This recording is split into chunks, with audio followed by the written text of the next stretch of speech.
Двигаемся к финишу бодро. Кабина, кресло, фонарь, ниши, стойки. Вся внутрянка позади. И если вы не видели прошлые выпуски по ней, то рекомендуем к просмотру. А сегодняшний выпуск будет немного лайтовый, мы отдохнем от обилия деталей и по-быстрому пробежимся по сборке фюзеляжа, пометив основные моменты. Так что расчехляйте свои лайкометы, ведь темп Models в эфире. Поехали! Выполняйте левую двухминутную коробочку с рабочим 90, 270. Ленточку не пересекать. Сразу же прогруз в 8 грамм, чтобы самолет не валился на хвост. Казалось бы, бесполезная деталь, блок оборудования РЛС. Серьезно, я не встречал работ с откинутым носовым обтекателем. Но польза от него все же есть. В него удобно поместить этот самый груз, потому что если пихать груз в обтекатель, потом сложнее будет этот обтекатель к фюзеляжу приклеивать и выравнивать. Теперь приклеиваем две основные детали фюзеляжа, и для крупных пинов я беру обычный густой модельный клей. Он сохнет быстро и отлично подходит, схватывает крепко.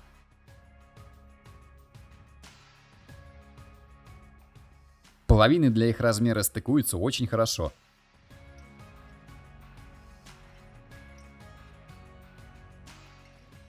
Ну и естественно, сами стыки вдоль прихватываю сверхтекучим клеем.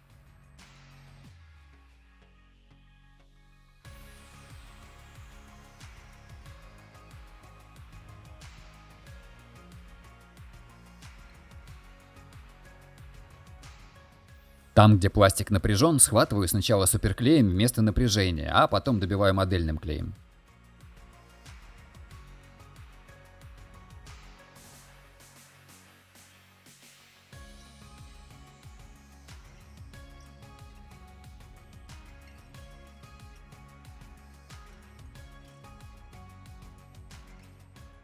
Это, если что, вид снизу. То всего-то нужно напрячься от того, что боковушки ласта не садятся по инструкции.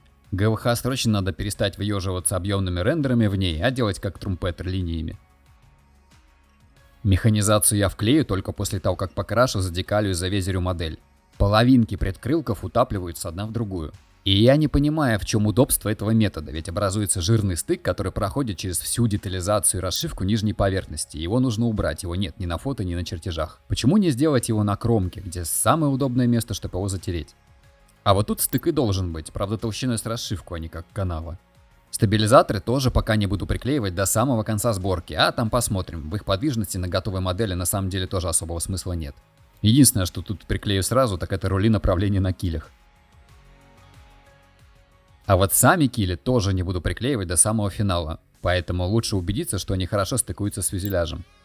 Удобно, что этот стык здесь есть и на реальных самолетах. Еще удобно, что он иногда весь в ГСМ, можно маскировать таким везерингом изъяны стыковки, если они вдруг всплывут. А если кили не приклеивать сразу, то и жаропрочки потом удобно красить, и на килях декали наносить, и все везерить. В общем, советую. Сами половинки килей тоже топятся друг в друга и хорошо стыкуются, и стык еще есть и на реальных машинах, так что это только радует. Мне тут хватило лишь слегка пройтись губкой и все. Я везде пооткусил стекатели статического электричества, они тут в наборе кошмарные. А теперь давайте займемся проблемными стыками. У меня тут к жидкой шпатлевке добавилась еще и цианокрилатная. Ля, кстати, написано Color, а внутри прозрачная. Она очень быстро сохнет и усаживается. Она прочная, но несмотря на это отлично шлифуется. И она классно царапается скрайбером и не крошится при этом. Ее минус — она прозрачная, это не всегда удобно, поэтому только ее я использовать не буду. Сначала разберемся с этим стыком. Видел, на некоторых работах его оставляют, хотя его тут быть не должно. Ступеньку, где она есть, выбираю не слишком грубым абразивом на сухую. И потом шпатлюю. Здесь сначала обычный. Кстати, у моего борта одна пара антенн. И если выбрали схему окраски, как у меня, этот замочек тоже нужно убрать. Пока сохнет фюзел, я убираю стык в воздухозаборнике. Заметный он есть только в зеленой части, где подвижный воздушный клин. Менее заметный и дальше от стенок я перенарезать не стал.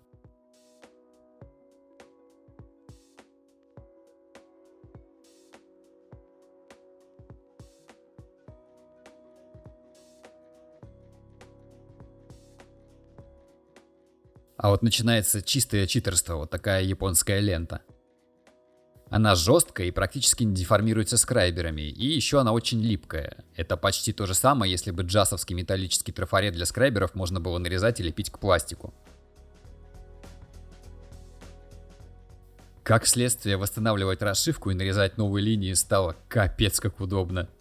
Особенно, конечно, с карандашиками этими суперскими. Хотя я не совсем их по назначению тут использую, но работают они в тонкой расшивке замечательно и не хуже скрайберов, и не выскакивают. Первый этап завершается грунтовкой стыка, чтобы выявить все недостатки и изъяны, которые были не видны глазу.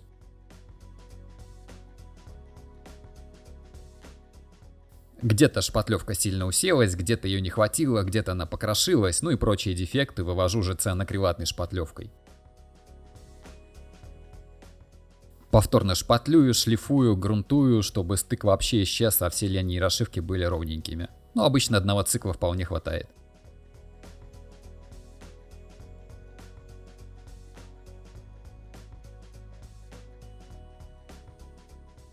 Вот этот стык еще вполне нормальный. Ну, в плане сложности работ над ним. А очень проблемных мест в наборе два, и то одно из них по моему недосмотру. Это те самые решетки. Тут я применил третий вариант шпатлевания, сплющил зубочистку в шпателек и заталкиваю им двухкомпонентную эпоксидную шпатлевку в стык. Очень хороший метод там, где стык проблемный, его надо перенарезать в расшивку, а скрайбер может провалиться глубоко в стык или вообще насквозь, если брать обычную шпатлевку.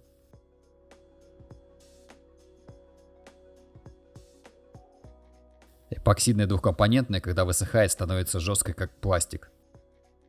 И вроде даже все хорошо получилось, я порадовался, но меня не устроила выраженная ступенька из-за того, что я на этапе сборки недостаточно хорошо поработал с решетками, я об этом говорил в серии про ниши. Конечно, ошибкой было наваливать от души цианокрилатной шпатлевки, надеясь сгладить поверхности на стыке. Не лучшее решение, согласен. Нужно было лишь сточить пластик по бокам, а потом накатать скрайбером клепку. Да-да, вполне ожидаемо, что я стер рельеф решеток по краям. А донарезать их оказалось более проблемно и коряво, чем просто стереть в ноль и перенарезать. Короче, я усложнил тут жизнь по своему недосмотру себе просто как мог. Надо ли говорить, что местами я все перенарезал и перешлифовывал не один раз. Ну и стружку подплавил обычным сверхтекучим клеем. В итоге на финише решетки выглядят вот так. Надеюсь, моих ошибок вы не повторите и пишите в комментариях, стоило на того или нет. Второе проблемное место набора – это щиток воздушного тормоза. Дело в том, что если собирать его закрытым, а это мой случай, то справа по борту стык жирнее, как ты не придавливай. Не то чтобы в реале этот стык был тонким и малозаметным, но он хотя бы равномерный и красивый. Чтобы подвыровнять свой стык, я изнутри слева нехило так выявил толщину стенки. Соответственно, щиток слегка сместился вправо, а стык стал равномернее, но выглядит он все равно довольно паршиво. Так что я просто полностью убрал его шпатлевкой и перенарежу с нуля.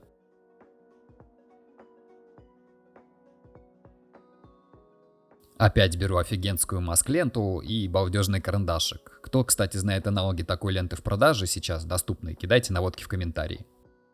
Конечно, идеальный стык в таком месте с первого раза не получится. Все равно надо будет повторить цикл уже с цианокрилатной шпатлевкой, защищая всю детализацию маск-лентой.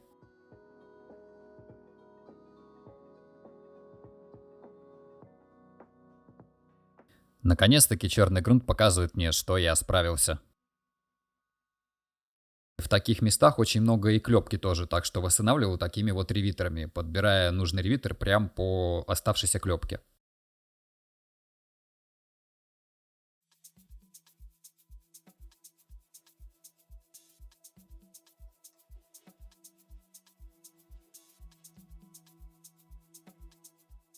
Если ни один не подошел, тогда уж выручают опять карандашики, тут я их уже по назначению использую. Вот такой вид стык приобрел в самом финале, и я своих целей добился, он равномерный, четкий и контрастный. Я доволен, не зря заморочился, согласитесь? Настоящим кошмаром обещала стать носовая секция с обтекателем. Тут куча детализации и самый плохой на вид стык. Тем более, что на фотках он отлично различим, а особо не спрячешь. Еще и секция не фиксируется никакими пазами и смещается по стыку очень легко, плавно и незаметно. Точная фиксация есть только в варианте с открытым обтекателем. И выровнять мне ее удалось только с заметной ступенькой. Забавный момент, эту утяжину я замечу и уберу только на этапе нанесения декалей. Аномалия восприятия, мать её. Я тут, конечно, совсем чернухи наговорил, не спешите пугаться, убирается это все гораздо проще, чем кажется. Первым делом я трафаретом нарезал всяких масок и замаскировал ими всю мелкую детализацию в районе стыка.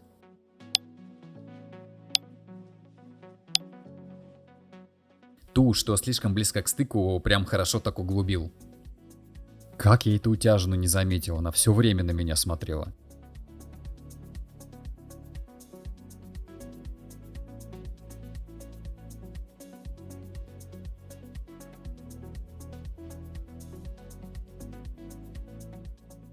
После взял губку погрубее и от души прошелся по стыку, следя, чтобы не затереть расшивку и клепку, и углубляя ее по мере необходимости. Рассекатель потока воздуха перед ОЛС срежу, чтобы не мешался, и помечу место, где он должен быть. И дальше опять шлифую стык и углубляю пострадавшую расшивку. В итоге такого нехитрого алгоритма стык сглажен и выглядит весьма аккуратно, но это только кажется. При этом ушла вся ступенька, грубость стыка и сохранена вся детализация, каждая клепочка.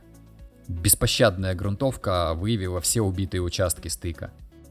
Оказалось, что таких не больше трети от всей длины.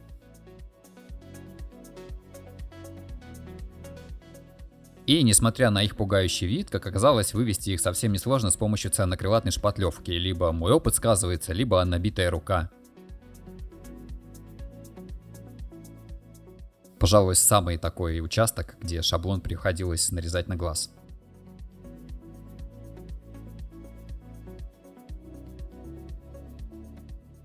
В итоге, финальный вид у стыка, как по мне, очень даже приемлемый для такого проблемного места. Я ожидал больших трудностей и худшего результата, а зарастил стык проще, чем в решетках или на тормозном щитке, и спас всю детализацию. Короче, мне нравится, а вы пишите свое мнение в комментариях. Во всем остальном же, в среднем по палате, стыкуемость не томиевская, конечно, но и не совсем дровяная, и в целом очень даже хорошая.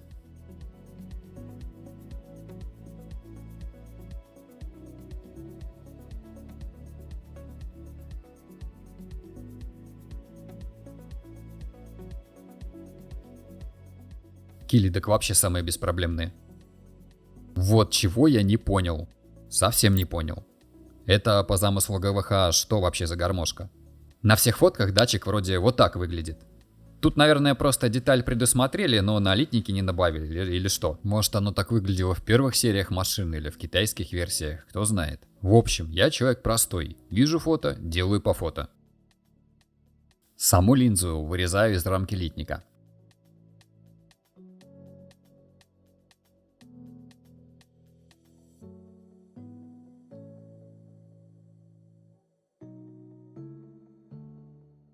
А подобие моторчиков повезло найти на фототравлении от танка. Или пришлось бы из пивжести вырезать, или из дашепластика. Тут главное, чтобы под колпак все влезло. Единственное, что на многих фотках оптика повернута, но мне пространство под колпаком не позволяет, и потрошить корпус ОЛС не хочется. Это и так круче, чем из коробка. Рубрика «Бомбим с инструкцией». Вот как понять, как тут усиление это усаживать? ГВХ, пожалуйста, делайте линиями, а не рендером, задолбали. Я приклеил где-то посередине законцовки консоли крыла. Для маскировки передней ниши на литниках есть лишняя створка от другой модификации. Для основных ниш, прежде чем использовать створки как маски, нужно закрасить эту область между маской для песочного цвета ниши и линией закрытых створок в основной цвет камуфляжа.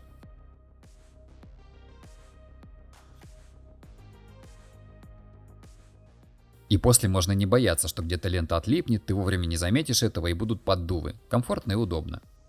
И, наконец, литаблу можно грунтовать черным грунтом.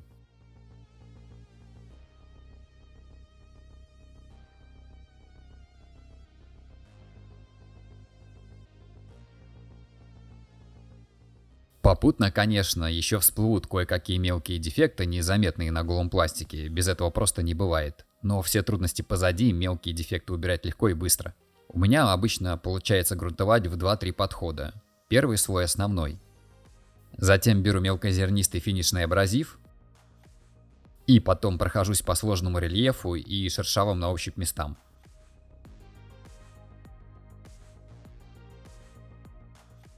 Уже вторым подходом, сильно разбавленной грунтовкой, наношу, чтобы было глянцево, и контролирую, чтобы еще и окончательно гладко. Апельсиновая корка краски, она, если что, не только модели машинок портит.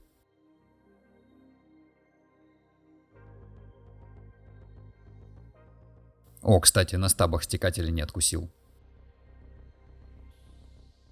Самолет готов к покраске и просит красивого камуфляжа, чтоб с выгораниями и прочим везерингом, потому что новые машины выглядят скучно, согласитесь. Так что в следующей серии оторвемся с аэрографом по полной. Не забудьте подписаться и включить уведомления, потому что если вы досмотрели до этого момента, значит пропускать продолжение вы уже точно не хотите. А еще ставьте лайкосы, лайкосики, ребят, лайки. Идите в комментарии, там мы общаемся, и идите к нам в группу ВК. Там мы еще больше общаемся всей фланкерофильской тусовкой, хвастаемся и читаем новости. Увидимся с вами в следующей серии уже совсем скоро. До связи.